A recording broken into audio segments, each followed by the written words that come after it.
Welcome to Chillin' 101. We hope this video helps. You start immediately by prepping the device.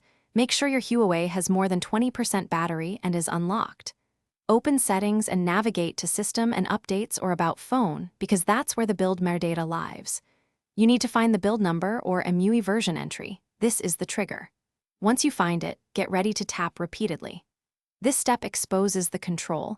It's the doorway to developer options and is quick if you follow the exact menu path.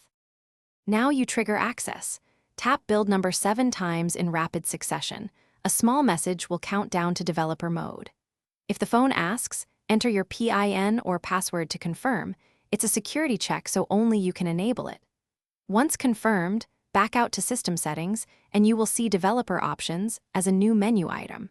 Make sure to open that new menu right away to double-check the switch is enabled before changing any low-level settings. Finish by toggling Developer Options on.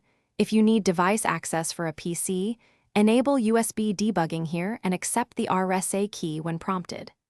Change settings one at a time and note original values so you can revert if something misbehaves. This is why caution matters. If developer options do not appear, restart the phone and repeat the 7 taps.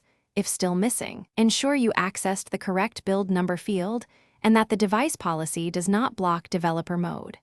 That single restart fixes most issues. Thanks for watching. Consider subscribing if we helped you.